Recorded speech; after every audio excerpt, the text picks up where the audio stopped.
assistem. É um grande prazer estar aqui com vocês mais uma vez, mais uma quarta-feira, né?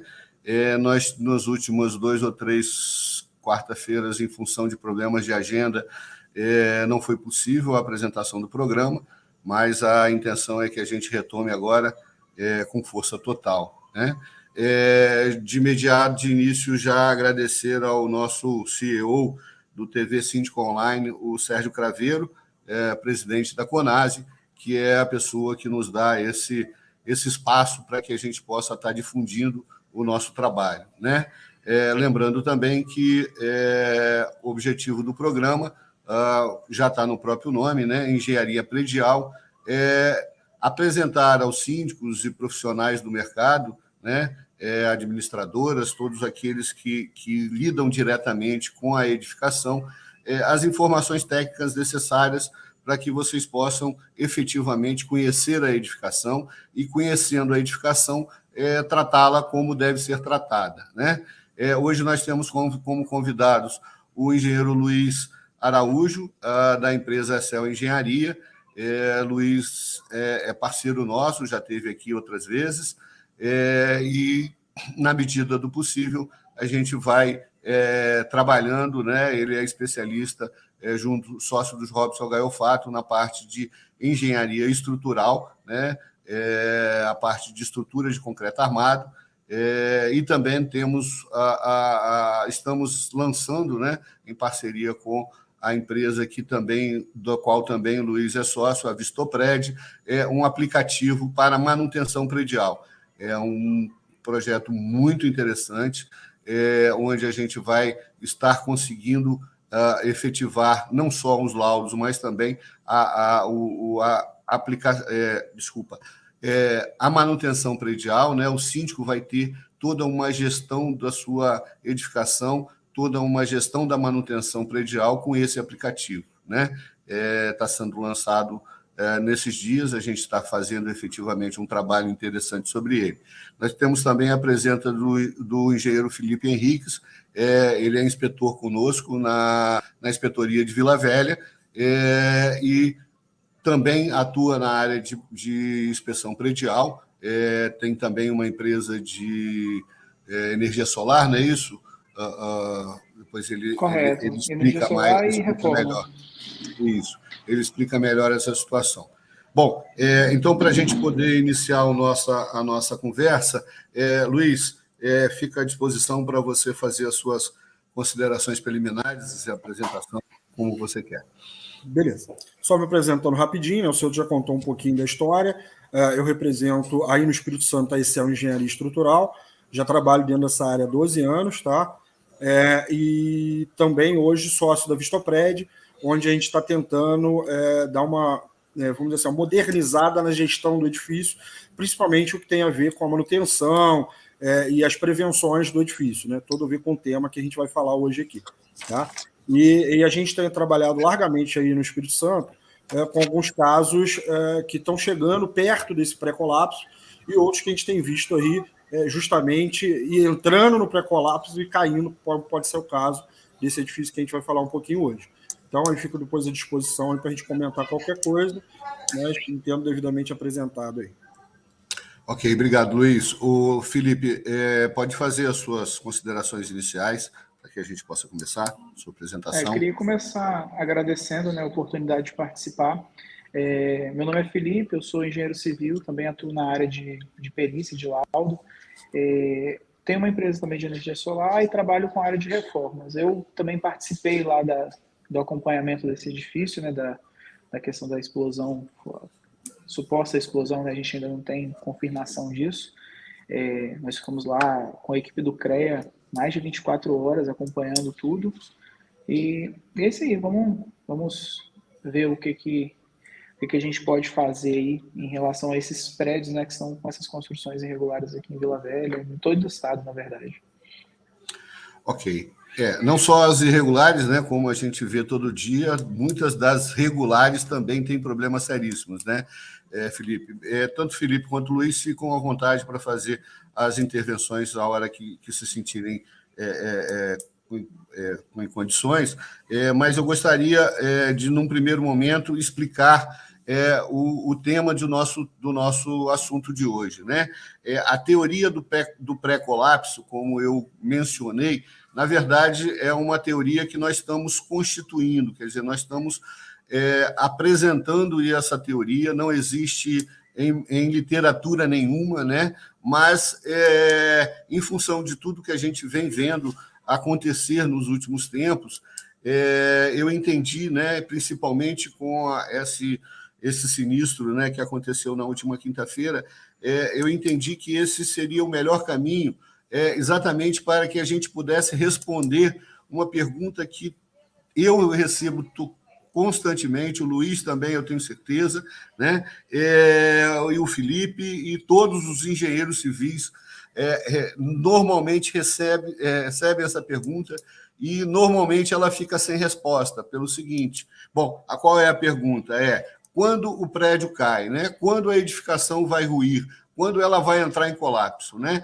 Esse tempo para a gente é imensurável, a gente não tem condições de estar definindo esse tempo, né? De novo, a gente sempre faz uma correlação da inspeção predial com a medicina, né? É a mesma coisa que um médico te diagnosticar com alguma doença e você perguntar a ele quando eu morro, né? Então, não existe essa previsão, por mais que você tenha algumas informações bastante concretas de tudo que está acontecendo, mas o colapso de uma estrutura não pode ser definido por modelos matemáticos, né? Por isso que eu achei bastante interessante, né, essa linha de raciocínio onde a gente define que a edificação está em pré-colapso, né? Isto é, a qualquer momento ela pode colapsar, né? E aí, só para esclarecer a todos, nós temos diversas edificações na Grande Vitória, né? Que estão nessa situação. Muitas a gente pode até comentar nome, eu sempre prefiro, aqui no programa, a gente não estar falando em nomes, mas efetivamente é importante que vocês, no decorrer do programa, a gente vai citar vários casos, várias situações, que vocês vão poder entender que nós temos, sim, problemas sérios, riscos muito sérios, que precisam ser levados a sério, inclusive por nossas autoridades. Eu tenho situações onde nós já notificamos a Defesa Civil, nós já notificamos o CREA, nós já notificamos o Ministério Público, o PROCON, né? E efetivamente não se tem ainda, fora as questões judiciais que envolvem especificamente esse caso que eu estou citando, e a gente não tem uma definição, uma posição concreta dessas autoridades constituídas, né? Portanto, nós, como os engenheiros, como engenheiro, em que pese, né, eu estou como inspetor-chefe do CREA, o Felipe também como inspetor, o Luiz, com todo o conhecimento que tem, nós não temos autoridade para tomar providências que nós entendemos que são necessárias, né? Portanto, cabe a nós apenas alertar a sociedade, né? Em especial esse público que a gente tenta atingir, que são síndicos, administradoras de condomínio, corretores, todas as pessoas que, de forma direta ou indireta, estão relacionadas à edificação, correto? Antes até mesmo de a gente efetivamente entrar num assunto mais objetivo, como eu também faço sempre, só lembrar aos senhores e às senhoras que nos assistem a questão da inspeção predial, né? O laudo de inspeção predial. Nós temos esse laudo já aprovado como lei em Vitória, em que pese não haveria necessidade, uma vez que a norma brasileira ela efetivamente é lei, né? Mas, infelizmente, precisou ser, no município de Vitória, ou de uma lei para tornar obrigatório. Nós temos um trabalho feito junto à Câmara Municipal de Vila Velha, junto à Prefeitura, no sentido também de buscar essa aprovação. Nós tínhamos a expectativa de que na semana passada ou retrasada essa matéria entraria em pauta, não houve a apresentação, né? Nós fizemos já programas com alguns vereadores, estão aí no nosso Instagram essas matérias, onde eles afirmam que isso vai passar nos próximos dias, mas a gente continua trabalhando para que isso aconteça, né? Mas vamos lá, com relação à inspeção predial, o que eu gosto de alertar sempre. Primeiro, a norma chama de anamnese, uma análise de toda a edificação.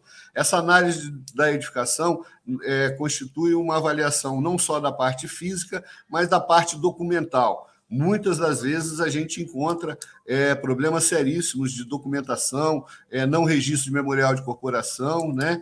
E essa análise ela deve ser criteriosa e fundamental. Por quê? Porque a norma, a legislação brasileira determina que responsável por uma edificação é o incorporador, né? Então, por isso é que em todo laudo que a gente faz, a gente busca a certidão de inteiro teor da matrícula-mãe para verificar se o incorporador está ali, bem claro, bem definido, né? Nunca, senhores e senhoras, que pretendam ajuizar alguma ação o façam em face da construtora. A construtora não é a responsável. Responsável é a incorporadora. Esta, sim, está informada na certidão de inteiro teor da matrícula-mãe e essa deve ser demandada, né? Já falamos aqui algumas vezes. No caso do Gran Park, a gente vai falar outros assuntos sobre Gran Park na sequência. Mas, no caso do Gran Park, incorporadora Cirela, construtora Incortel, né? Quem gastou lá, segundo consta, 183 milhões para refazer toda a estrutura da edificação foi a Cirela, né? A Cirela que, se quiser, que busque a responsabilidade sobre a Incortel. O Luiz trabalhou em todas as etapas, né? Desde a queda da laje até efetivamente a conclusão da obra, contratado pelo condomínio do Gran Park, e ele tem essa informação bem clara, essa situação bem clara, né? Em que pese lá não houve a necessidade do ajuizamento, né? Porque a Cirela assumiu extrajudicialmente sua responsabilidade, não é isso, Luiz? Não houve, ainda assim, lembrando sempre, é a incorporadora a responsável pela edificação, né? Uma outra situação que a gente repete sempre e precisa ser repetido inúmeras vezes, porque me parece que muitos profissionais, inclusive, que fazem laudos, que estão aí no mercado produzindo laudos, não se dão conta e não leem a norma com critério, né? Toda patologia, toda manifestação patológica, ela constatada, ela precisa ser classificada quanto à sua origem, isto é, anomalia, toda aquela patologia que decorre de um erro construtivo, falha, toda aquela patologia que decorre de uma falta de manutenção ou manutenção executada de forma incorreta. Por que isso é importante? Porque a gente está envolvido em várias ações judiciais, né? Como assistente técnico, o Luiz também, o Robson, apesar de não gostar muito da questão judicial, mas acaba que, no final, a gente tem que estar envolvido nisso, e a gente sabe muito claramente que a única defesa que os advogados da incorporadora usam para tentar se eximir da responsabilidade essa, lembrando, vem do Código de Defesa do Consumidor, é responsável por corrigir a patologia que deu causa, né? Mas o único argumento que eles têm é sempre dizer que a causa foi a manutenção, né? A falta de manutenção. Agora, veja, é uma coisa muito simples, qualquer leigo consegue entender. A manutenção ela acontece pós-entrega à obra. Anomalia, erro construtivo ocorre antes da entrega da obra. Então, como alguém consegue ainda querer enrolar a justiça, né? Afirmar diante de um juiz que o erro, a falta de manutenção causou o erro construtivo? É uma coisa literalmente absurda, né? Mas, efetivamente, a gente vê isso todos os dias, né? Então, reforçando, todo laudo precisa ter a constatação das patologias e essa classificação quanto à origem que determina a responsabilidade, né? Tem a questão das recomendações técnicas, mas aí também eu não vou entrar muito nesse mérito, né? Um outro detalhe importante, que eu acho que a legislação que vai ser aprovada em Vila Velha já vem corrigindo um erro. Na realidade, não foi um erro, né? Foi proposital na legislação de Vitória. A legislação aprovada em 2016 pelo então projeto do então vereador Sérgio Magalhães, ela trazia periodicidade de norma, isto todo laudo, toda edificação precisa do primeiro laudo na data da entrega da edificação, né? A partir daí, um laudo a cada 5 anos para prédios com até 15 anos, um laudo a cada 4 anos para prédios com 15 a 45 anos e um laudo a cada 3 anos para prédios com mais de 45 anos. Tá? Isso é o que a norma preconiza e isso é o que deve ser levado em consideração. Né? Vitória, a legislação fala em 10 anos, mas, infelizmente, isso foi, a gente sabe bem, para atender interesses. Né? Na verdade, não é isso que a norma determina. Né? Bom, na sequência, nós temos a questão do plano de manutenção predial, né? Onde a gente vai falar mais claramente sobre a manutenção quando a gente tratar do assunto do aplicativo que a gente está aí divulgando. Né? Bom, então, trazendo o Felipe já para dentro da conversa, explicar para os senhores que o Felipe, ainda em sua fase de conclusão de curso, fez uma vistoria nesse imóvel que colapsou em Vila Velha na última quinta-feira, né? Onde, infelizmente, nós tivemos 3 vítimas fatais e uma que quase também foi. Né? Por isso que a gente gostaria de pedir ao Felipe para estar apresentando aos senhores o que ele viu desse prédio naquela época. Felipe, por favor. Então, em 2017, a gente foi fazer, eu e meu grupo, nós fomos fazer um trabalho voltado para a área de perícia, né? E a gente tinha que escolher uma edificação aqui em Vila Velha e apresentar todos os problemas que a gente encontrasse nesse edifício, nessa casa, do que fosse. A gente resolveu escolher essa casa de início, né, para poder fazer, porque a minha noiva ela era do meu grupo também, ela tinha um vínculo com eles, de amizade, então ela conhecia todo mundo que morava ali. Durante esse período, a gente foi lá para ver, né, mas a gente acabou escolhendo um outro edifício para fazer, a gente não resolveu fazer o laudo em outro condomínio, um prédio que começou, na verdade, ele estava com a parte de alvenaria, reboco, todo pronto, e a obra paralisou ali porque havia sido identificado um erro estrutural. Então, a gente resolveu não fazer com a casa porque lá parecia ser mais atrativo para a gente. Mas, durante essa visita que a gente fez, de início, a gente identificou vários problemas estruturais que haviam lá. Erros construtivos, né? E falta de manutenção também. Durante o colapso agora que a gente acompanhou, a gente conseguiu, com o CREA, a gente conseguiu observar muita oxidação, muita falta de cobertura de concreto, não tinha, a armadura em vários pontos estavam expostas, então assim, tinha muito problema mesmo. E assim, como a gente conversou, né, Maurício, a gente não pode afirmar nunca que o que ocorreu foi uma explosão, que fez o prédio vir a colapso, a gente não consegue confirmar isso.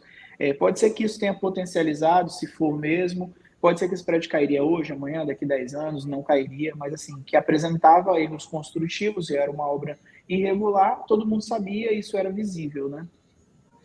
Ok, então, só ressaltando, você observou, né, na época que fez em 2017, que a estrutura tinha vários pontos de comprometimento, correto? Segundo você comentou comigo também, me parece que em 2017 ainda não existiam os pavimentos, o terceiro pavimento, ou se existia, não conforme estava agora recentemente antes do colapso, é isso? Isso. Houve acréscimo de carga? Foi feito um acréscimo de carga no pavimento superior e agora, por último, foi feita uma reforma, né? Tanto que nas fotos, nas imagens que a própria mídia mostra, que a gente conseguiu pelo Google também, você vê que o prédio ele aparentemente aparentemente novo, mas é porque ele passou por uma reforma. Só que a gente não pode, segundo o CREA também, que foi analisado, não tinha nenhuma RT nem da reforma que foi feita. Então, possivelmente, as patologias também não haviam sido tratadas. A única RT que foi encontrada de serviço naquele local foi de projeto do padrão que é obrigatório ser apresentado para a EDP, né? Fora isso, nenhuma RT de nenhum profissional, nada foi acompanhado. Ok.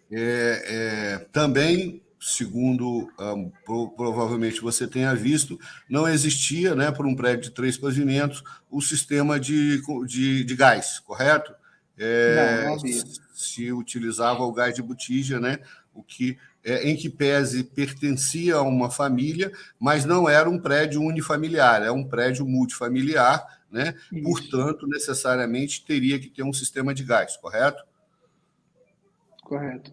Ok. Luiz, dá para a gente um breve relato, né, do que a gente normalmente, quer dizer, obviamente, na grande maioria dos nossos trabalhos são feitos em edificações de maior porte, né, mas para efeito apenas do estudo do caso que a gente está fazendo especificamente, e já reforçando, né, agradecendo a explanação do Felipe, que já até mencionou isso, nós não estamos aqui julgando ninguém, condenando ninguém, nem avaliando o que aconteceu ou deixou de acontecer, né? Nós estamos fazendo exatamente um estudo de casos que se encaixa bem nessa teoria que a gente está tentando trazer a efeito, né? Por isso é que ressalto, não tem aqui objetivo de criticar, de condenar, de apontar erros, nada disso, né? Apenas, então, somente estamos levantando essas hipóteses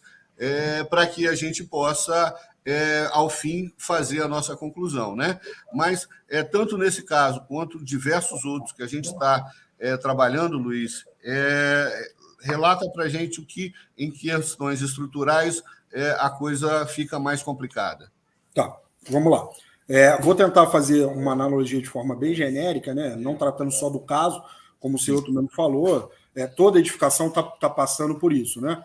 O que a gente pode entender como a teoria do colapso progressivo, aí, do pré-colapso, melhor dizendo, que o senhor menciona para a gente, é o seguinte: toda obra, toda edificação, quando projetada, ela tem os seus coeficientes de segurança, tá? Que geram em torno de quase 2, tá? De coeficiente de segurança. Esses coeficientes de segurança... Só te questionando, né? Existe uma informação, pelo menos já de época da faculdade, né?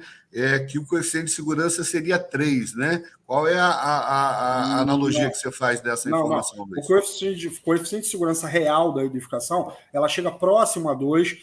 O que tem maior coeficiente de segurança são as fundações. Aí a gente começa a juntar as fundações com a edificação toda, a gente começa a chegar em coeficientes maiores. Mas, exemplo, nesse caso, a menos que tenha algum problema de fundação, que eu não nem cheguei perto de pensar nisso, tá? De um recalque que possa vir a tombar. Você vê pelas imagens que ele colapsou, né? Ele caiu. Então, por isso, não estou mencionando aqui as questões de fundação. Então, de fato, ele chega aí próximo a 2, esse coeficiente, tá? E importante, esse coeficiente ele vai sendo perdido ao longo do tempo. De que maneira? Muitas das vezes por uns pequenos erros de projeto ou até eventualmente erros maiores, que a gente tem passado isso aí, né, senhor? Isso come parte do coeficiente. Na hora da execução, a falha na execução, né, ou uma má execução, eventualmente materiais de má qualidade, roubam outro pedaço desse coeficiente de segurança. Condicionamento de aço, né? Exatamente. Esse coeficiente, a gente sempre trava ele em coeficiente 1. Quer dizer, vamos imaginar aqui que a gente estava com coeficiente 1,8, e aí o projeto comeu um pouquinho e foi para 1,5. Na hora da execução, comeu mais um pouquinho e a gente foi para 1,3, 1,2. E aí, por uma falha de manutenção ou falta de manutenção, esse coeficiente vai sendo comido ao longo do tempo, ou seja, a gente vai se aproximando do 1. Quando chega no 1, a gente está no limite, exatamente nessa palavra que o senhor está mencionando, que é o pré-colapso. Passou do 1, cai o prédio, tá? Obviamente, a gente não tem como afirmar isso o tempo todo, a data, mas a gente consegue, a partir de análise daquele momento do prédio, a gente consegue fazer uma espécie de retrofit e avaliar que estado de coeficiente está. Ó, a gente está aqui em 1.1, está crítico, a gente tem que tomar atitudes severas. Ó, a gente está com 1.3, está grave, e a gente tem que começar a planejar as eficiências. Não, estamos com 1.5, 1.6, é um alerta, mas a gente pode seguir um pouquinho adiante. Ou como a gente gostaria de fazer as análises e chegar em condições que está atendendo todos os coeficientes normativos, e basta a gente fazer as manutenções devidas, né, preventivas, e a gente vai estar com a edificação segura por um bom tempo. Então, esse linear desse limite aí, dos coeficientes de projeto até o coeficiente 1, que é o nosso limite aí de ruptura, a gente tem que ficar cuidando o tempo todo da edificação. Como o senhor lembrou muito bem, para isso as vistorias são muito importantes, as análises, porque a gente consegue sim agora intuir que esse limite está diminuindo. Se a gente consegue ter um histórico do prédio ao longo dos anos, a gente consegue fazer agora uma progressão e saber que cada vez ele está chegando mais perto do limite de ruptura e com a velocidade dessa progressão. Né? Eu posso ter um prédio que a gente analisou há 10 anos atrás que estava com coeficiente dentro dos padrões normativos. Com 3 anos depois, ele começou a ficar com déficit. Com 4 anos, esse déficit aumentou. Com 5, mais ainda. Opa, agora eu sei que eu tenho uma progressão que eu não posso chegar nesse limite de 1 dentro de 2, 3 anos. E a gente toma uma atitude mais severa. Então, isso tudo a engenharia é fácil de resolver, temos ferramentas na mão para resolver, mas, de fato, como o senhor também mencionou bem, nós não podemos ir lá e resolver isso sem sermos convidados, sem sermos acionados. Então, ou por meio de legislação, ou por meio de atitude administrativa, né, o responsável legal pelo condomínio, né, o síndico, a administradora, seja quem for, ela deve tomar como consciência que as vistorias são extremamente importantes. Sempre, junto com essa vistoria, uma linha de tempo, né? Não adianta fazer uma vistoria hoje, daqui a 1 ano fazer outra, daqui a 2 anos fazer outra, e não ter correlação entre essas vistorias. Como eu acabei de afirmar, é importante o histórico, senão eu chego lá, intuo... Não ter registro, correto, Luiz? Exatamente. Eu intuo que tem um coeficiente de segurança e acho que ele ainda vai durar por mais 2, 3 anos. Mas se eu tivesse olhado histórico, eu vejo que a cada ano essa velocidade é muito grande. E a tendência é ser maior. E a gente pode antecipar essas coisas. Ou até mesmo aumentar o prazo, dando fôlego para eventuais reformas, eventuais situações que venham surgir. Então, assim, o histórico do condomínio é uma das coisas mais importantes que tem que ser feito, junto com uma vistoria capacitada, né? Exatamente. O que o Luiz mencionou aqui, só ressaltar 2 pontos importantes. Primeiro, nenhuma estrutura rompe de forma abrupta sem aviso, né? O que eu repito sempre, o sinistro na construção civil ele é muito parecido sempre com a questão da aviação. Senhor, né? deixa eu te roubar um segundo aí. Ela não rompe a brusca, a menos que ela seja implodida, okay, tá? Okay. A gente ainda falou muito aqui que a gente não tem certeza do que houve nesse condomínio, mas de fato teve uma explosão de grande porte, a gente implode a estrutura e a gente não tinha coeficiente que segura. Ok, mas efetivamente ela vem dando sinais ao longo do tempo, né? Então, se você faz a inspeção predial e o objetivo é exatamente esse, registra aquelas inspeções feitas, né? O Felipe aí, como mencionou, é prova viva de que lá atrás, esse prédio, em que pese não tinha uma inspeção predial, né, um laudo feito de acordo com as normas, mas a inspeção dele já demonstrou que existiam muitos erros e existia falta de manutenção. Né? Então, é inevitável também se considerar... Pois não, Luiz. Felipe. A gente também não pode esperar acontecer para que isso venha a ser procurado, né? Porque depois que aconteceu o colapso, todos os vizinhos queriam vistoria, todos os vizinhos queriam saber se a casa deles iam cair ou não.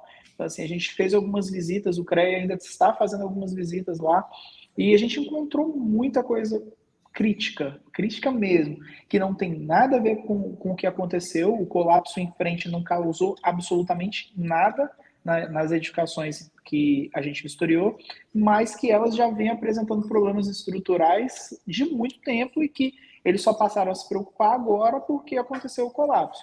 Tem uma residência em frente, um sobrado de 2 pavimentos, que a prefeitura, a Defesa Civil interditou essa semana. Isso. Exigiu reforço, né? Exigiu um reforço e o dono, o proprietário, pediu para demolir. Ele não vai querer reforço, porque não é viável financeiramente para ele fazer o reforço. A estrutura estava bem crítica, eu conversei com ele, falei até que eu ia comentar sobre, ele falou que não teria problema, mas o problema era bem grave já antes dele entrar. Então, assim, a estrutura já estava crítica antes dele entrar. Ok. Não vou dizer onde, mas as imagens da tragédia, né, do evento, demonstram claramente que tem outra edificação ali muito próxima, né, com 4, 5 pavimentos, e que não preciso nem ir lá fazer a inspeção para verificar que ela também está totalmente irregular, né, não só quanto à documentação, quanto à construção efetivamente. Ela foi construída, né? Durante o colapso, após o colapso, né, durante as buscas, a Defesa Civil chegou a interditar ela e liberou novamente, interditou novamente, depois liberou, e eu não sei como está hoje no caso dessa edificação. Mas se trata também de uma edificação bem irregular.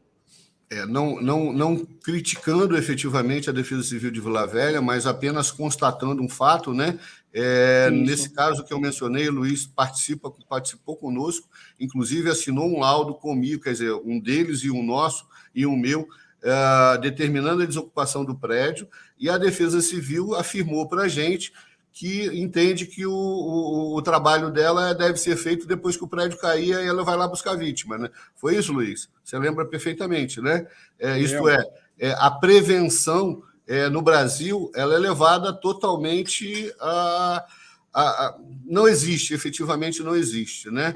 Então, nos preocupa muito tudo isso que está acontecendo. Um outro detalhe importante, Luiz, apenas para ressaltar, né? Aí aqueles profissionais que estão nos assistindo. Todo projeto estrutural precisa necessariamente de uma revisão, né? E aí a gente está envolvido com diversas situações onde essa revisão ela não existiu, e se tivesse existido, seria solução para muitos deles, correto, Luiz? Importante você contar. Perfeito, exatamente isso. A norma brasileira, na verdade, a versão de 2003 já dizia que para edificações de grande porte já tinha que ser feito revisão de projeto. Quer dizer, edificações grandes já teriam que ser feito. A partir de 2014, a norma deixa claro que toda edificação tem que ser feita revisão de projeto estrutural. Tá? E, como eu disse aqui, boa parte vamos dizer, da perda dessa capacidade portante, ou, vamos dizer assim, o roubo do coeficiente de segurança, muitas das vezes nasce em projeto. Ou, pelo menos, nasce ali uma patologia que vai ter uma dificuldade muito grande de ser feita a manutenção, e isso vai gerar, consequentemente, a perda da segurança do edifício. Né? E aí, ou seja, uma revisão de projeto feita lá quando nasce o projeto, que é a obrigação desde 2014, para qualquer edificação, então aqui a gente não precisa discutir mais nada, está lá na norma, para quem quiser ler à vontade, 6118, isso deixa claro que a gente poderia sanar diversos problemas. Porque quando a gente faz uma revisão de projeto, a gente não está só revisando os cálculos, mas está revisando também o método executivo, eventualmente os materiais utilizados, a sequência executiva, de tal maneira que deixa a obra muito mais fluida e com muito menos probabilidade de erros. E, querendo ou não, é uma segunda visão que dá sempre um ganho a mais na obra. Tá? Lembrando que essa obrigação é de responsabilidade de quem contrata o projeto estrutural. Tá? Então, quem contratou o projeto estrutural é obrigado a contratar um outro escritório, sem ser vínculo com aquele primeiro escritório contratado, para que se faça essa revisão. Tá ok? Sem dúvida. Lembrando, mais uma vez, acabei de dizer, responsabilidade da incorporadora. É ela que deve ser a contratante de todos esses projetos. A construtora não tem responsabilidade, portanto, em caso de algum sinistro, não é ela que vai ser acionada. Né? Então, senhores incorporadores, prestem muita atenção nessa responsabilidade. Uma outra situação, aproveitando o gancho, Luiz, onde a gente tem aí também constatado diversas estruturas de concreto armado, né? Principalmente, né, e em especial pelas informações prévias que a gente tem, executadas entre 2012 e 2017, né, 5 anos, onde existiu uma contaminação do concreto. Né?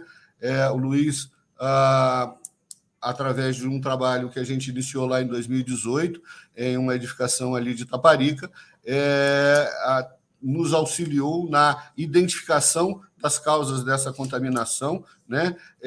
Fez um planejamento e todo um parecer técnico e um projeto para providenciar a descontaminação lá em 2019.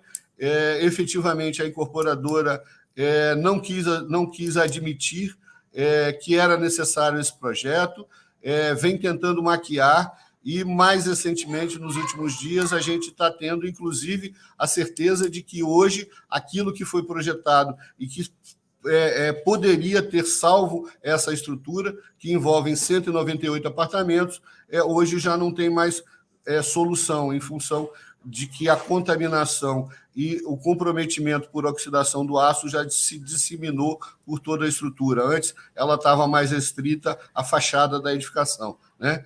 Luiz, fica aí nos seus comentários, por favor. Além de tudo que eu comentei, dos coeficientes, vamos assim, de perda normal da construção civil, a gente ainda tem os ataques, né, que são previstos aí nas normas, né, mas são ataques previstos dentro de uma normalidade, né? As normas permitem que esses materiais, que são inerentes à natureza, né, nesse caso, o senhor está falando dos cloretos, que obviamente qualquer edificação de frente para o mar está sujeito a ataque a essa contaminação, então a norma também já está lá prevendo isso no coeficiente dela. Mas quando a gente coloca isso dentro do concreto, ou quando a gente não protege o suficiente o nosso concreto e deixa que esse íon cloreto avance cada vez mais e faça a degradação dos materiais, nesse caso principalmente a matriz cimentícia, quando ele penetra lá dentro e ataca o aço, né? De fato, a gente vai perdendo todos os coeficientes que a gente já explicou aqui, mais ou menos, o que acontece, e vamos se aproximando do pré-colapso, né? Essa estrutura, a gente já alertou diversas vezes sobre esse problema, e ela continua sendo negligenciada, e, em muitos casos, a própria recuperação estrutural é causa do problema. Porque também, vamos fazer analogia como o senhor gosta de fazer, a gente sempre faz quando está explicando alguma coisa. Se você está com um problema e toma um remédio errado, você pode gerar outro problema ou agravar o problema que você tem. E alguns casos que a gente tem visto aí, o pessoal usa o produto errado só porque está acostumado a usar, ou só porque é o mais barato, ou só porque é o mais conveniente, que aparentemente vai dar um lucro de mídia, um lucro de falar que está usando o produto tal, e a gente já, por diversos ensaios e literatura já postadas aí, a gente tem a consciência que eles estragam, ou pelo menos aceleram esses processos. E eles continuam trabalhando desse jeito. Então, esse fato é complicado, a gente vive isso no dia a dia.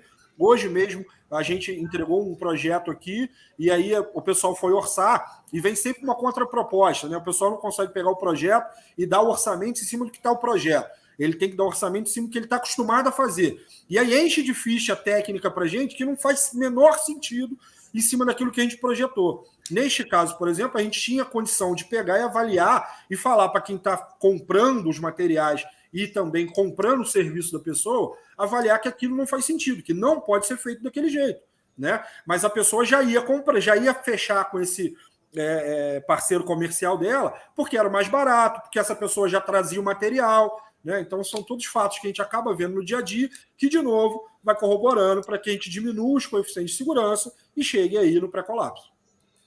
Lembrando que engenheiros que assinam responsabilidade técnica de uma edificação. Essa responsabilidade inclui também a análise da qualidade do material que você adquire. Por exemplo, quando você vai comprar o concreto, não basta apenas dizer lá para a concreteira que você quer um concreto de 35, 40, 50 MPa, né? Você tem que informar também fator água-cimento, você tem que informar diversas outras especificações que o seu projetista, obrigatoriamente, ele tem que fornecer para você, e você recebendo o concreto, tal qual o aço, né? Você não pode receber o concreto e não fazer uma análise criteriosa da qualidade do material que você está recebendo, né? Não é só achar que a empresa que está lhe fornecendo é obrigada a ir fazer lá os corpos de prova e depois de 14, 28 dias, te dizer, o concreto atingiu o seu limite. Não é isso, senhores e senhoras. Muitos engenheiros vão ter problemas sérios com isso. Nesse caso específico, onde a gente está comentando, o engenheiro responsável técnico está respondendo uma ação criminal. O engenheiro responsável técnico pela concreteira está respondendo uma ação criminal. O engenheiro responsável técnico pela empresa que forneceu o produto que foi misturado ao concreto e que levou para dentro um volume muito grande de cloreto, né, está respondendo uma ação criminal. Né? Então, a gente tem o costume de repetir sempre. O brasileiro não se preocupa muito quando é uma ação civil onde ele está possivelmente ser condenado a pagar isto ou aquilo. Né? Mas quando se trata de uma ação criminal onde ele corre o risco de passar pelo menos alguns dias na cadeia, ele começa a se preocupar muito com isso. Né? Então, é fundamental que todos entendam que engenheiro responsável técnico, você tem que analisar a qualidade do material que você está empregando na obra. Se der problema na frente, a responsabilidade é exclusiva sua. Concordo, Luiz? Perfeito, está escrito na norma com todas as letras garrafais lá, tá? E aproveitando e falando, por exemplo, as normas que balizam os ensaios, principalmente do concreto aí, a 12655, tá fresquinha, 2022, tá? Cheio de novos ensaios obrigatórios, cheio de novas coisas que tem que ver, mencionando normas que foram lançadas antes, já preparando para o lançamento dessa, e a versão de 2015, que ninguém atende também, já contemplava boa parte, principalmente desses íons cloretos que a gente tem falado aqui. Ok, então, para resumir e para fechar a parte de análise de concreto, né? Especificamente a gente está falando, nós temos o Ministério Público propor todas as autoridades constituídas, o próprio Poder Judiciário, informados claramente de que, período de 2012 a 2017, nós temos inúmeras obras contaminadas por cloreto e essa contaminação está comprometendo a estrutura da edificação, o aço da edificação, portanto, a estrutura, né? Na linha do que o Luiz vem falando, perdendo efetividade.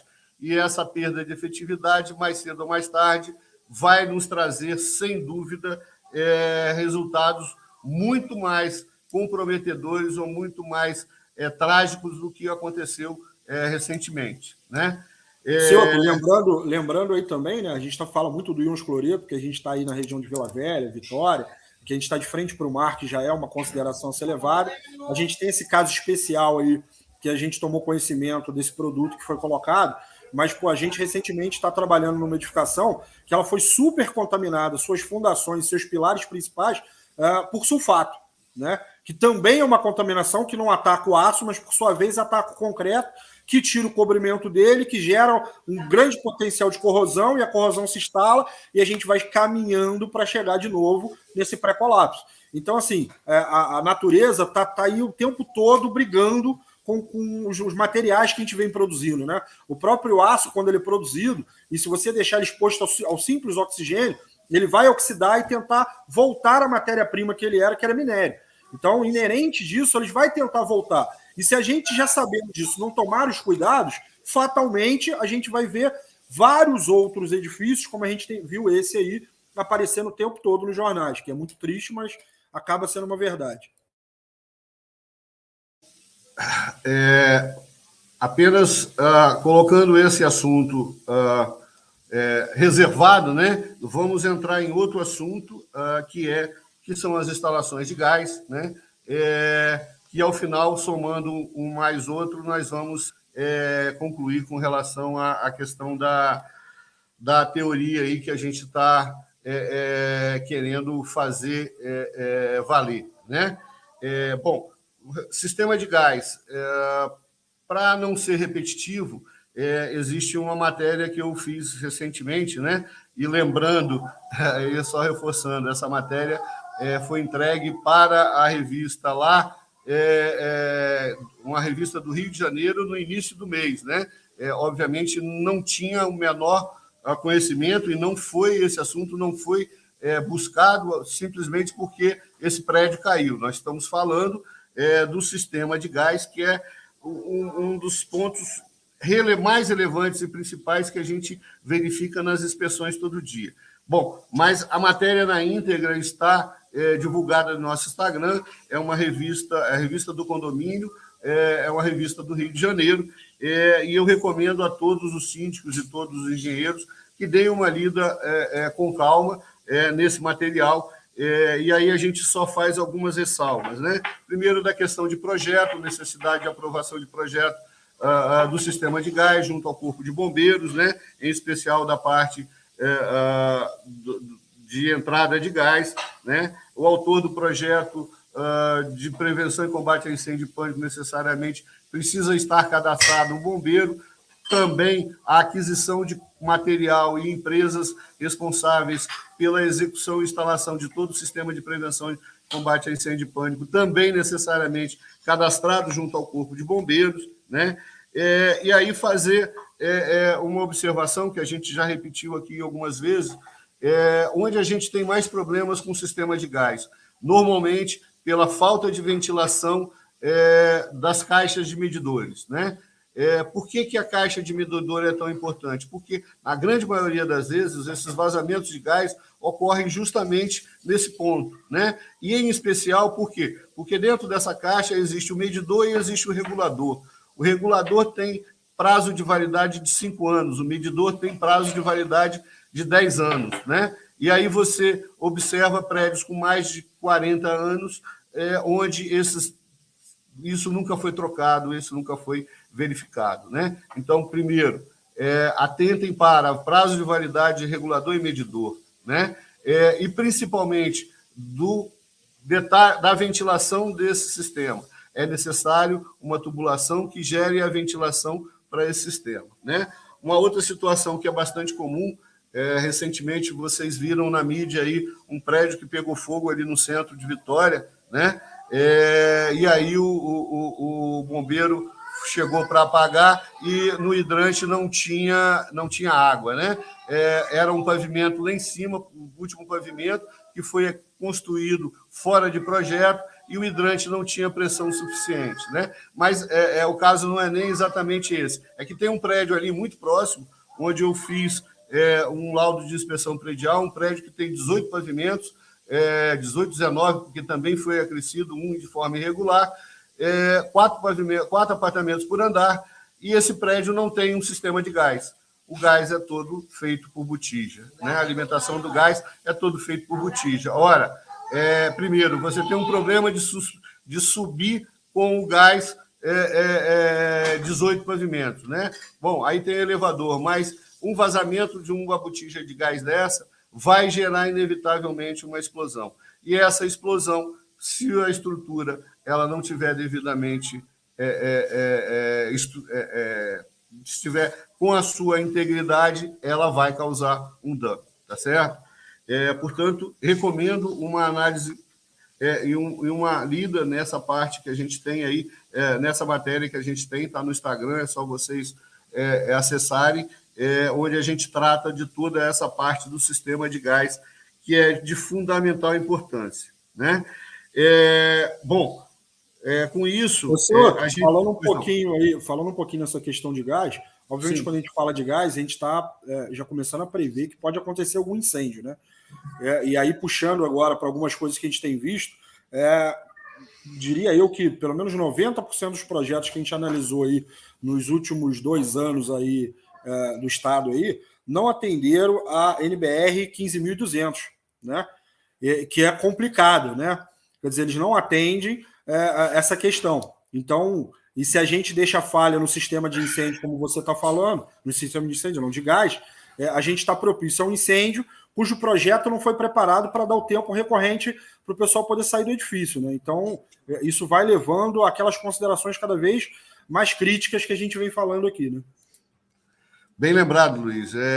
Recentemente a gente fez um programa desse nosso aqui com uma major do Corpo de Bombeiros, ela é a responsável pelo CAT, né, projeto, e a gente discutiu esse assunto com ela, né? Infelizmente, o Corpo de Bombeiros ele não faz a análise estrutural da edificação, portanto, essas rotas de fuga, quando definidas, podem estar muito comprometidas, né? O tempo de evacuação do prédio estar comprometido em função de um projeto estrutural mal feito ou um projeto estrutural que não atende às normas, né?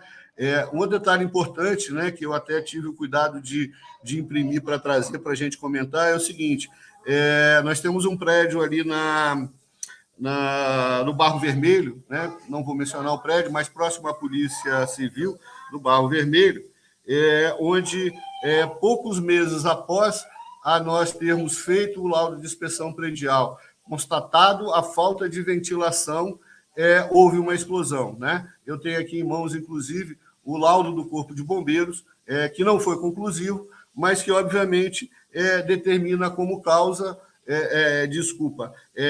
determina que a explosão foi causada por um gás, né? Pelo gás acumulado dentro do shaft que fazia a medição lá onde estavam os medidores de gás, né? Felizmente, nesse caso aqui, a quantidade de gás acumulada foi pequena, né? Isto é, a ignição aconteceu, né, muito provavelmente por um acender de uma luz do corredor. A explosão tinha pouco volume de gás, portanto, o prédio não foi comprometido, a estrutura do prédio não foi comprometida, né? E nós temos também um exemplo, esse eu efetivamente não participei, mas está no Instagram, no Google, aí, todos que quiserem verificar, um prédio na Rua Goiânia, né? O nome do prédio é Paulina Arpini, onde, segundo matéria do jornal, um profissional fazendo uma modificação nos pontos de gás, deixou vazar o gás e o gás explodiu, né? Eu tomei a liberdade de estar falando sobre isso, porque vai de encontro exatamente à situação que a gente está construindo, né? Ao estudo do caso que a gente está construindo. Não houve, nesse caso aqui, pelo que foi informado, foi uma explosão de grande porte, né? Mas a estrutura da edificação ela estava íntegra, muito provavelmente dentro do seu grau de coeficiente máximo aí de segurança, né? Portanto, não houve nenhum colapso da estrutura e não houve um comprometimento maior, né? Sequer me parece que houveram vítimas, ou se houveram, as pessoas foram apenas foram vítimas, houve pouco dano às pessoas que existem, né? Portanto, diferentemente do nosso caso, né, é exatamente isso que a gente está chamando de teoria do pré-colapso, isto é, nós tínhamos nessa edificação, conforme já divulgado aí pelo Felipe, conforme já informado, um comprometimento da estrutura, né, e possivelmente, lembrando sempre, nós não estamos afirmando que houve uma explosão, mas o sistema de gás também era incorreto e, com isso, muito provavelmente, a explosão tenha sido o estopim da queda do prédio, né? Lembrando que conversa com o Luiz há alguns dias, né, logo que aconteceu o ocorrido, ele comentou comigo que o Gran Parque houve também um deslocamento muito grande de ar na hora da queda, né? Deslocamento, segundo ele, o Luiz vai explicar melhor, esse que, no caso do Gran Parque especificamente, não foi causado por explosão, porque ele vai detalhar aí também como é que ele chegou a essa conclusão, mas efetivamente houve um deslocamento de ar muito grande que pode também justificar aquele vídeo que rola aí na internet e todos receberam.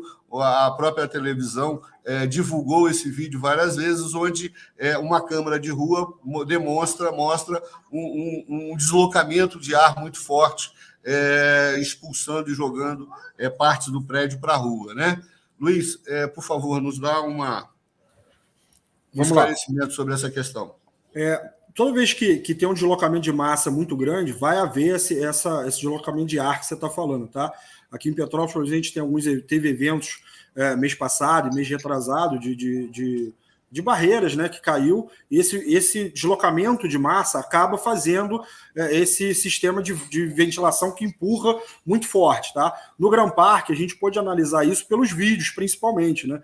Os vídeos mostram exatamente o ponto que começa a cair a laje, e a partir desse ponto a gente sabe que não houve explosão e que a laje caiu. E as próprias câmeras mostram que esse deslocamento de ar joga coisas com distâncias muito grandes. Tá? Teve uns portões de garagem que foram parar do outro lado da rua. Enfim, a gente teve várias condições de afirmar isso, tá bom? Então a gente levantou aí essa hipótese, porque eu acho que em qualquer acidente a gente tem que ter sempre vendo as hipóteses para poder chegar numa conclusão. Não podemos nem deixar de fora nenhuma e nem também chegar e dizer que é essa e pronto, né? Então isso foi uma das condições que a gente acabou avaliando lá. Até porque está a cargo do Corpo de Bombeiros essa análise, né, a identificação da causa, né, e dentro em breve, muito provavelmente, a gente vai ter essa certeza se houve o acúmulo desses dois fatores, né, estrutura e gás, ou se foi somente um colapso da estrutura que gerou esse comprometimento, né? Mas, lembrando sempre, né, a gente não pode ficar contando com a sorte, não pode ficar acreditando, né, que Deus vai nos proteger sempre, né, em que pese é sempre bem-vinda a proteção dele, mas efetivamente nós temos que dar a correta manutenção nas nossas edificações, nós temos que corrigir os erros construtivos, né, quando eles existem, e necessariamente isso só vai ficar identificado e claro no momento em que o laudo de inspeção predial for elaborado, né? Com o laudo de inspeção predial a gente tem todas as condições de identificar todas essas patologias e solucioná-las a tempo, né? Um detalhe importante da legislação de Vitória, não estava na minuta de lei que eu participei da elaboração, mas foi acrescido pelo prefeito, que, para efeito dessa legislação de Vitória, não basta apenas e tão somente você ter o laudo de inspeção predial. A legislação, lá no seu, salvo engano, último parágrafo, ela determina que as patologias, o laudo de inspeção identifique todas as patologias e essas patologias sejam corrigidas, né?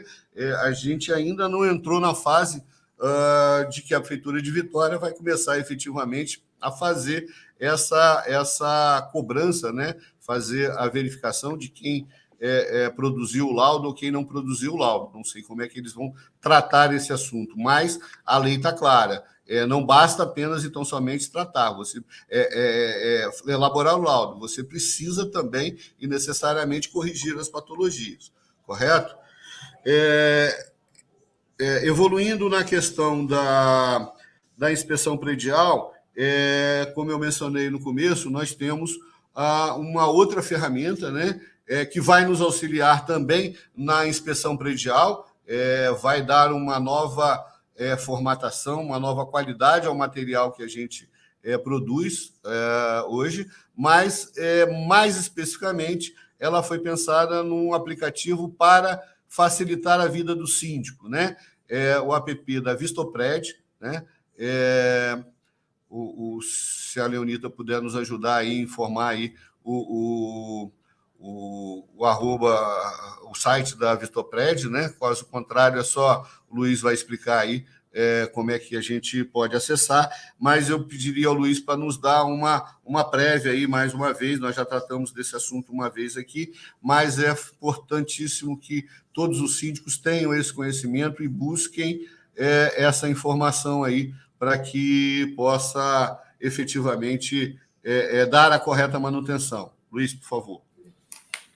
Silton, como a gente vem falando aí, né, toda essa nossa vivência com esses problemas, no meu caso, muito mais voltado para a área estrutural, mas você que abrange o prédio como um todo, vê todas as questões de infiltração, questões de vedação, questões que atendem às normas hoje em vigor de qualidade, a gente vem vendo a necessidade do mercado de ter alguma ferramenta que auxilie o síndico, o administrador da edificação, a poder fazer uma manutenção correta, dentro do prazo correto e com materiais e pessoal qualificado, né? Então, tentando juntar todo questão aí, a gente verificou a necessidade do aplicativo, que vem sendo desenvolvido desde 2017, tá? E a gente está para lançar aí a primeira versão agora, 1º de abril, do aplicativo, e vem justamente fazer isso, quer dizer, todas as inspeções do prédio vai poder estar ali dentro, toda a documentação do prédio vai estar ali. Como eu falei, tão importante quanto ter isso, a gente ter o histórico do prédio, né?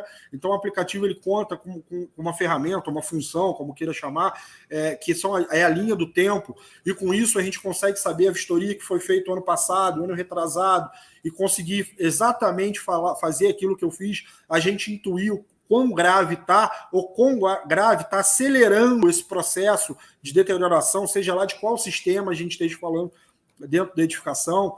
A gente vai conseguir começar a qualificar as edificações, isso é uma coisa muito importante.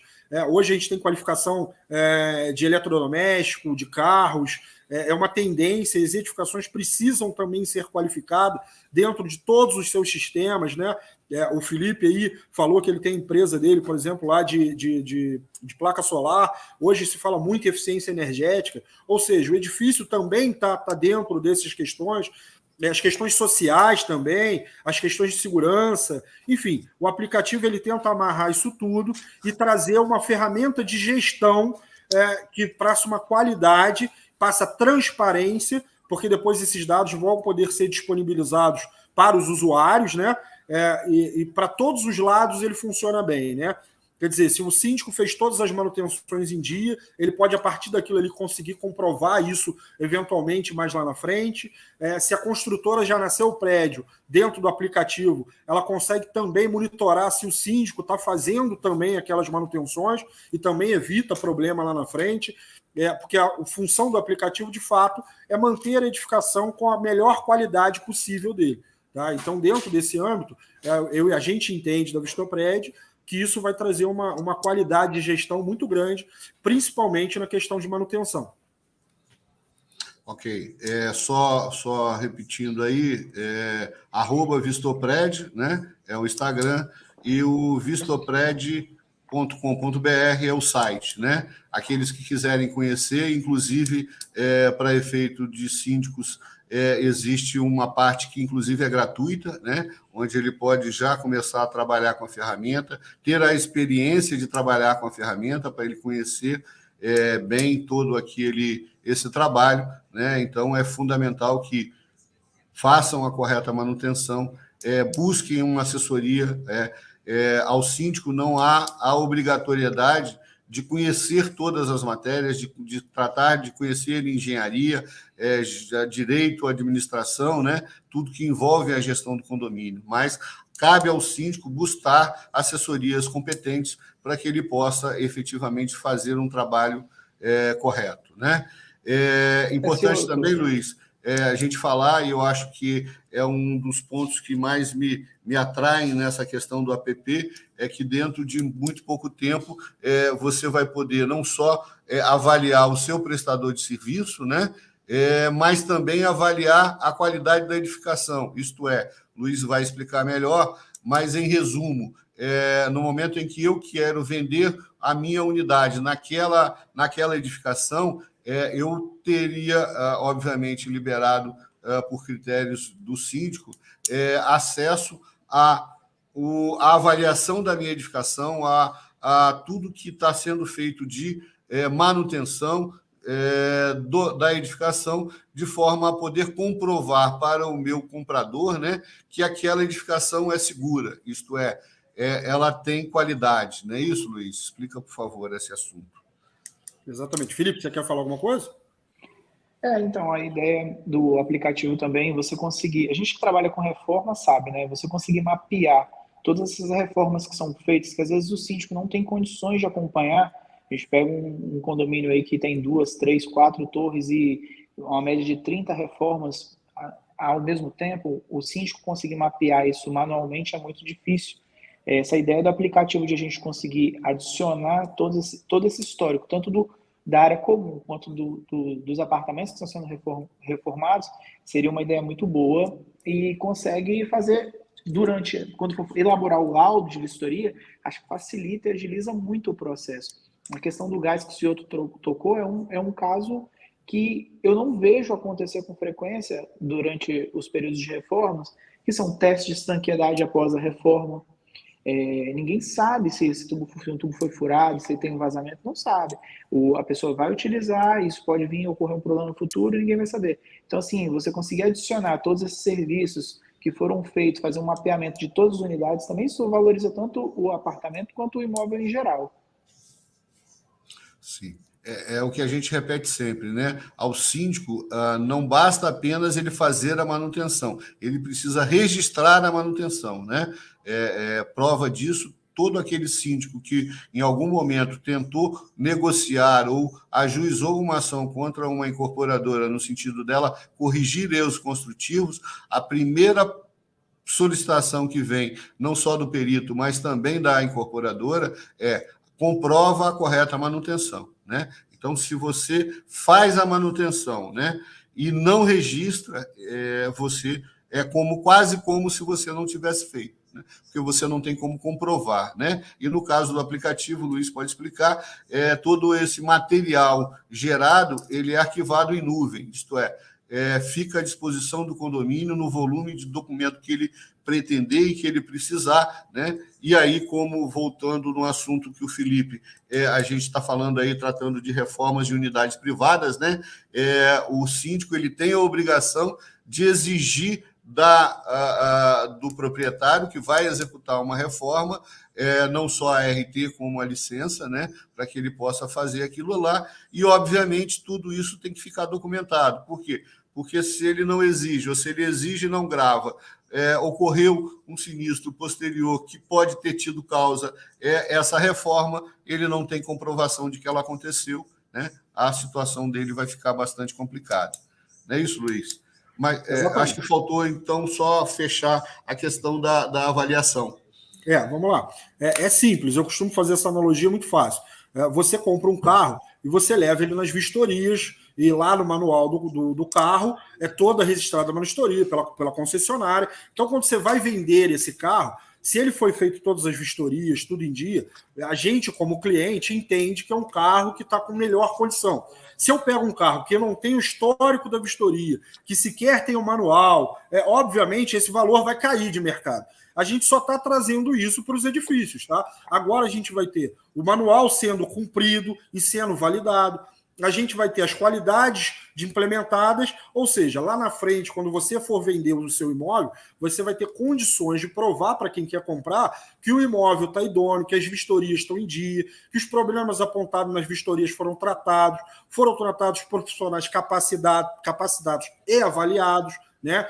E com isso a gente consegue ajustar essa gestão e aí sim começar de fato a qualificar as edificações, né? Ou seja, um prédio que ele está constantemente passando por vistoria de profissionais de várias áreas e que está sendo feita todas as revisões e fazendo todas as implementações que aqueles profissionais venham a sugerir, é um prédio que está muito mais qualificado daquele prédio que simplesmente a gente não tem histórico. Então, isso já gera uma complexidade e já gera uma divisão de qualidade só nesse fato. Então, trazendo o que a gente já tem habitual em várias outras áreas, a gente está trazendo isso para as edificações.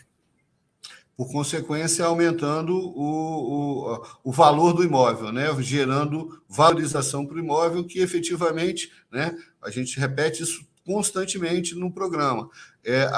O comprometimento da vida útil vai gerar uma redução do valor do imóvel, né? Nesse prédio onde a gente constatou a contaminação, a desvalorização dele é já mais de 60% a 70% do valor do imóvel. Quer dizer, se você tem um erro construtivo grave ou se você não tem uma manutenção correta, tudo isso vai gerar um comprometimento daquele investimento que você fez, né?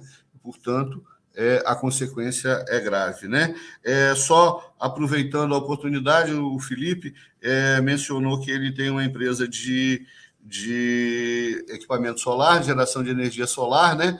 A gente tem que ficar muito atento hoje.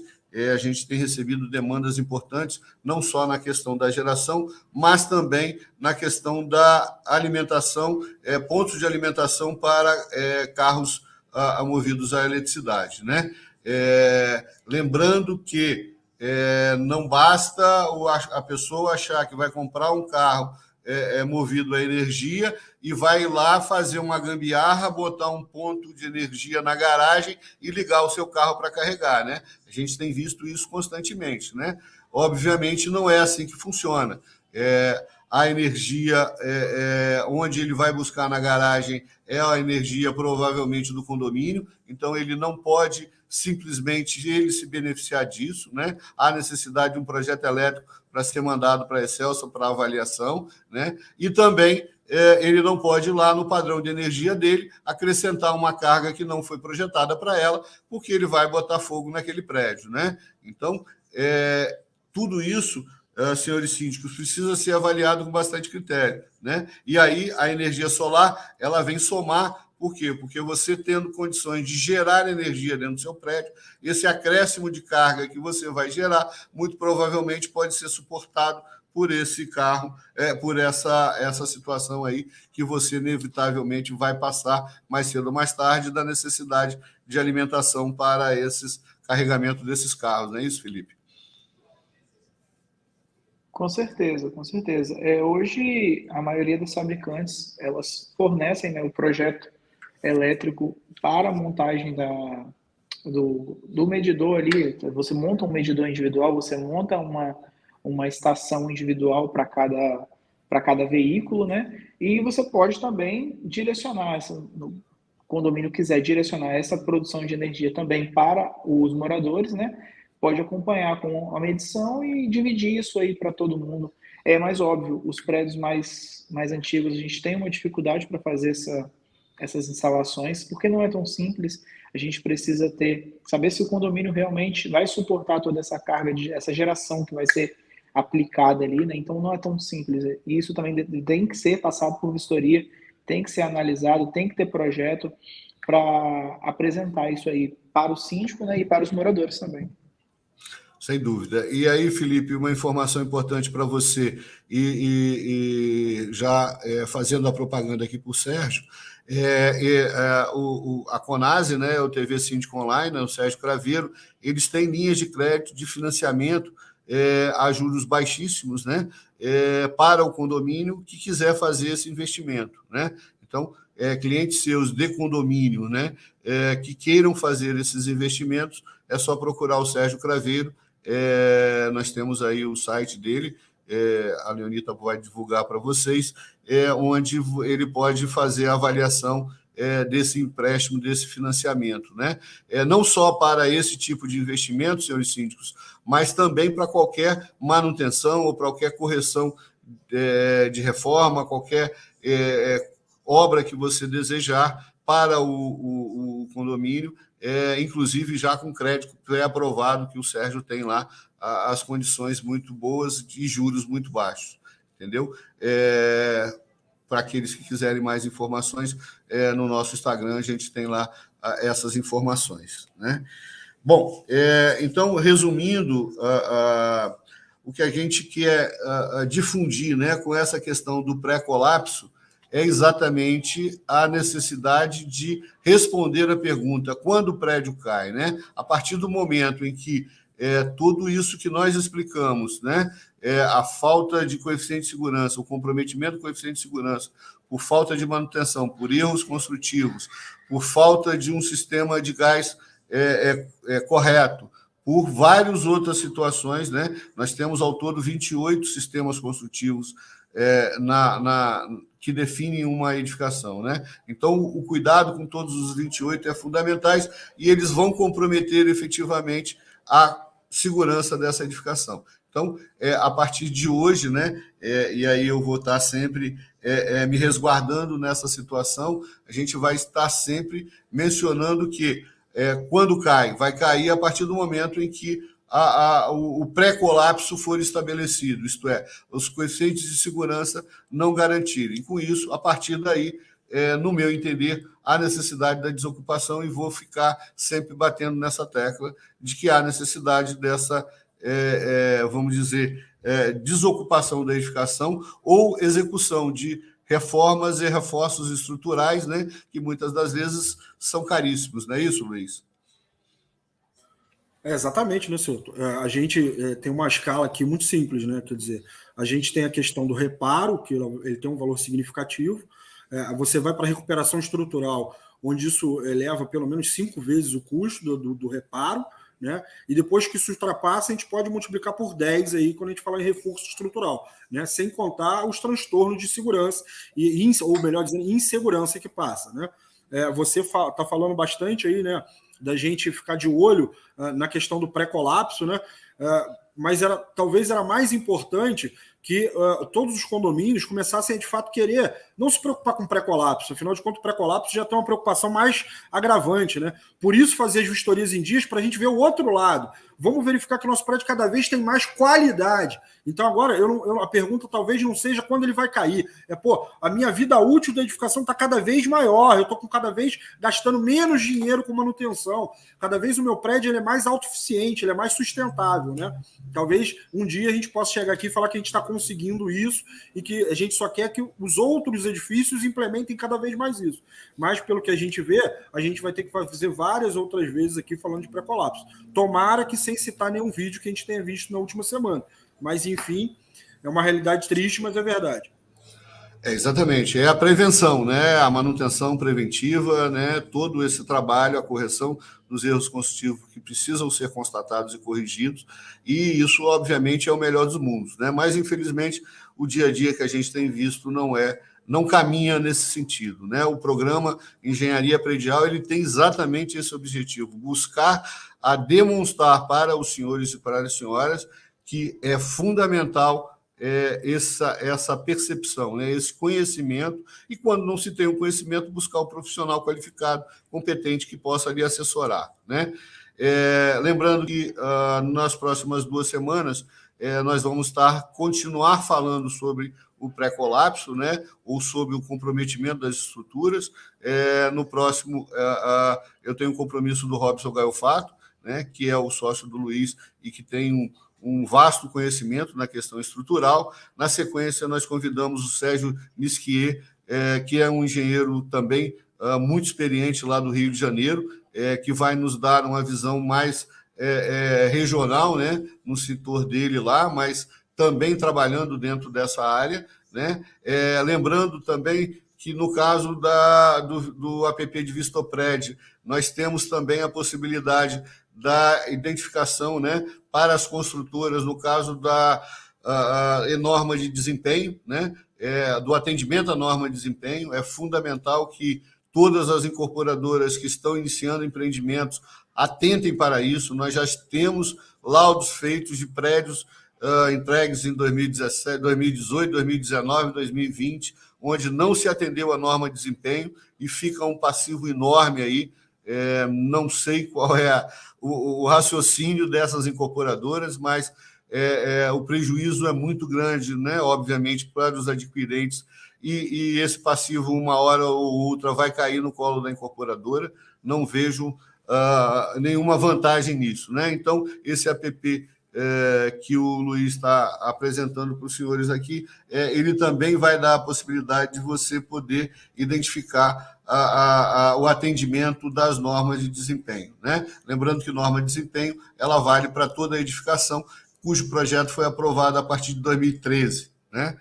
Obviamente, são poucas as edificações ainda que têm a obrigação de estar em acordo com a norma, mas também mas isso é inevitável, né? Porque a gente vê muita obra sendo lançada.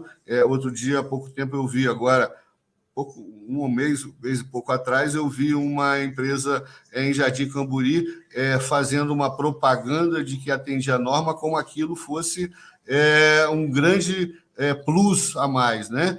Não que não seja, mas é nada mais do que a obrigação dela, ela tem que cumprir. Não existe a norma de desempenho, não é para quem quer cumprir, é obrigação, é norma, é lei. Então, todo projeto aprovado a partir de 2013, obrigatoriamente, agosto de 2013, ele precisa ter atendimento à norma de desempenho, o que confere à edificação uma qualidade muito superior à qualidade que existe hoje, né? Bom, gostaria também de compartilhar com vocês, a pedido do Paulo Helene. Paulo Helene junto com o Gaiofato e com me lembra o nome daquele cara de Goiânia, ô Luiz? Aquele engenheiro... fugiu. É o Gibson? Não, o Gibson também na Paraíba, mas o de Goiânia tem um lá, um engenheiro que tem uma grande expertise também na área de estruturas, mas vai estar sendo realizado amanhã. Eu vou estar compartilhando o link com vocês, o post com vocês aqui, uma live onde eles vão estar tratando do colapso que aconteceu naquele prédio, das causas do colapso daquele prédio lá de Miami, né?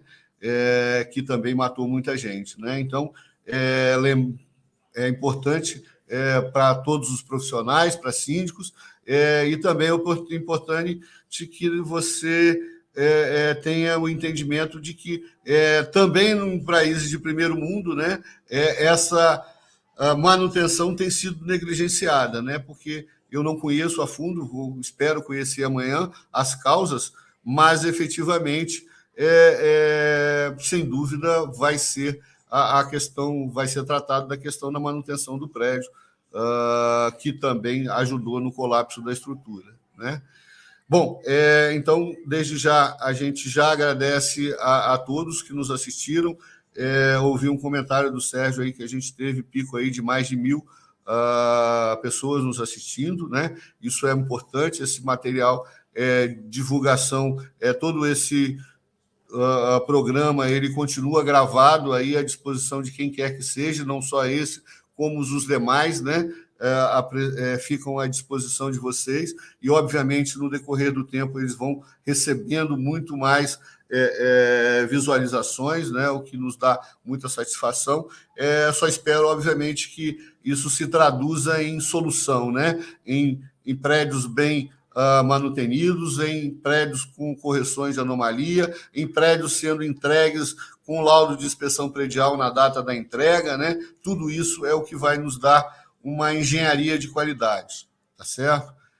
Então, Luiz, fica à disposição para as suas considerações finais e os seus agradecimentos. Bom, mais uma vez agradecer o espaço, né? A TV Síndico Online também.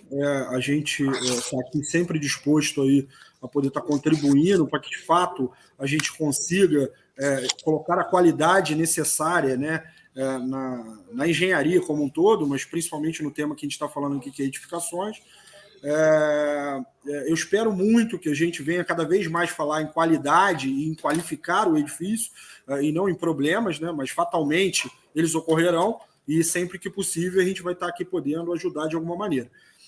O seu outro já conhece um pouquinho dessa frase que eu vou falar agora, mas é uma frase que toda vez que eu falo, ela faz um sentido enorme, né? O Felipe mencionou que todo mundo em volta ali de onde caiu o edifício está tudo preocupado, né? E a gente costuma dizer uma frase que é o seguinte: quem não escuta cuidado, exatamente o que a gente está tentando fazer aqui, fatalmente vai escutar o coitado, tá? Então, insistindo na frase, quem não escuta cuidado, vai escutar coitado. Esperamos que a gente só com cuidado não vamos precisar falar coitado para ninguém. Então, deixo aí a frase no ar para a gente poder pensar um pouquinho.